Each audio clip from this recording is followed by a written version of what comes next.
Misunderstanding થાય કે બારડ શેમ આવે લ્યા ઘણા બધા તો ઠાકોર છીએ કે નહીં એના પર શંકા જાગે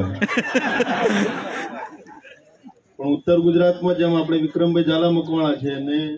બધા ઠાકોરોની ઝાલા મકવાણા ચૌહાણ પરમાર સોલંકી ડાભી રાઠોડ અટક છે એ પૈકીમાંથી મારી અટક બારડ પરમાર અને હું એ ઠાકોર જ છું અને મારે કોઈના સર્ટિફિકેટ લેવાના નહીં। ગુજરાતના નામાંકિત કલાકાર ગુજરાતના ફિલ્મ અભિનેતા આપણા લોક લાડીલા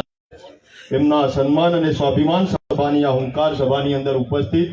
મંચસ્થ સંતો મહંતો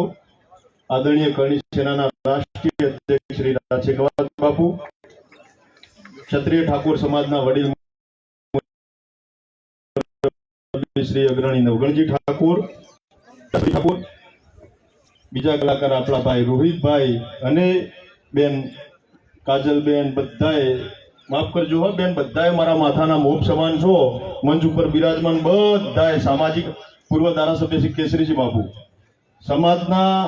18 વર્ણના જે પણ સામાજિક આગેવાનો રાજકીય આગેવાનો લોક ગાયકો ભજનીકો સાહિત્યકારો બધાએ મંચ ઉપર ઉપસ્થિત છો એ બધાએ મારા માટે સન્માનીય છો આદરણીય છે બધાના ચરણમાં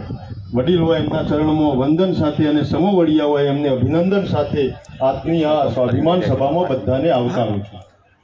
ભાષણ નહીં કરું, આપણા બધાએ આગેવાનોએ પોતાના સ્તરથી જે પક્ષ મૂકવાનો થતો હોય એ બધાએ મૂક્યો જ છે, પણ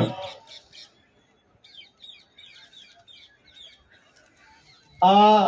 માત્ર વિધાનસભામાં ગૃહની ચાલતી કામગીરી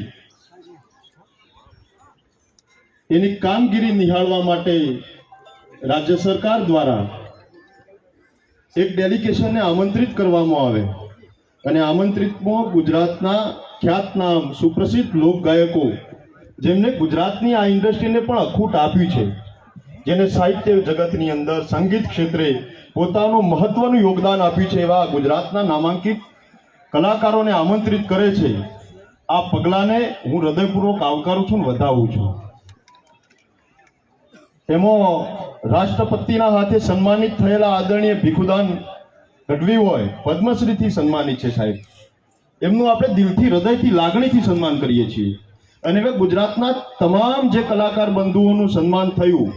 એમનો અમે પણ સન્માન કરીએ છીએ। ક્ષત્રિય ઠાકોર સમાજ પણ સન્માન કરે છે। એના સામે ક્ષત્રિય ઠાકોર સમાજ કે ભાઈ શ્રી વિક્રમભાઈ ઠાકોર કે ગુજરાતના એક પણ લોક ગાયકનો એમાં જરાય વાંધો નથી। હું બહુ સ્પષ્ટપણે કહું, જે પણ આર્ટિસ્ટોનું સન્માન થયું એમાં ગુજરાતના એક પણ આ લોક ગાયક કે અમારા વિક્રમભાઈ કે કોઈ પણ આગેવાનનો વાંધો નથી, એમને અમારા તરફથી પણ અભિનંદન। વાંધો અમને ત્યાં પડે કે ગુજરાતના વિધાનસભાનું ગૃહનું સંચાલન કરનાર વિધાનસભાના અધ્યક્ષશ્રી જેમની સંમતિ વગર જેમની સૂચના વગર એ વિધાનસભાની અંદર 7 જણ તો ચાર્ટરો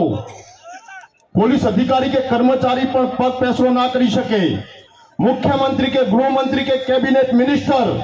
રાજ્ય કક્ષાના ગુજરાત સરકારનું જે પ્રતિનિધિત્વ કરી રહ્યા છે એક વ્યક્તિ પોતાનો પક્ષ ના મૂકી શકે, એક વ્યક્તિ પોતાની પ્રવૃત્તિ ના કરી શકે અને ગુજરાતનું નેતૃત્વ કરનાર એ ધારાસભાની અંદર ગુજરાતના આટલા બધા સુપ્રસિદ્ધ લોક ગાયકોને બોલાવવામાં આવતા હોય અને એમાં કાયદેસર તમે અમને જ્ઞાતિવાદી કહો છો, જાતિવાદી જ્ઞાતિવાદી માનસિકતાનું પ્રદર્શન કરી અને ક્ષત્રિય ઠાકોર સમાજના કે ગરીબ પછાત વંચિત સમાજના એક પણ લોક ગાયક કે સુપ્રસિદ્ધ ગાયકને તમે અપમાનિત કરવાના ભાવથી એમને આમંત્રિત ના કરો અને ઉલટાનો આક્ષેપ તમે મૂકો કે આમાં કલાકારની કોઈ જ્ઞાતિ ના હોય। અરે ધિક્કાર છે તમને કે જ્ઞાતિવાદી નીતિ તમે અપનાવી, કોને શીખવાડો છો તમે જ્ઞાતિ જાતિનું રાજકારણ? ક્ષત્રિય ઠાકોરનો દીકરો ક્યારે જ્ઞાતિવાદી ન હોય। અમે એ શુરવીર રણબંકા ભાતીજીના વંશજ છીએ, કે જેને વાવડ મળતા હોય લગ્ન મંડપની અંદર સુરો વરમાળા નાખી અને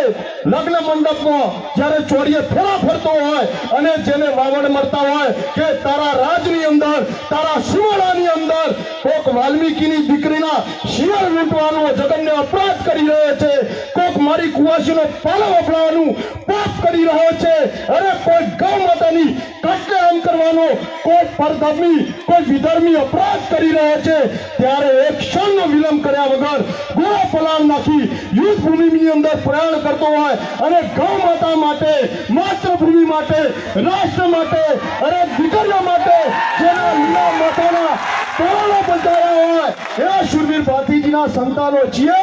અમે. ક્યારે જ્ઞાતિવાદ કે જાતિવાદ કર્યો જ નથી, ના ભૂતકાળમાં અને ના ભવિષ્યમાં કરીશું. અહીં વાત છે તમારી માનસિકતાનો વિરોધ ઉઠાવવાની, અહીં વાત છે તમારી નીતિ ઉપર ટિપ્પણી અને નારાજગી વ્યક્ત કરવાની, કારણ કે આ એક વાર નથી થયું.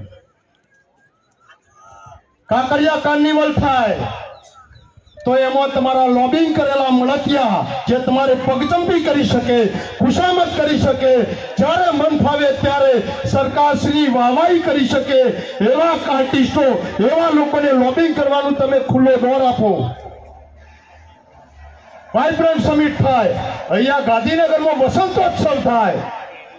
કચ્છની અંદર રણોત્સવ થાય,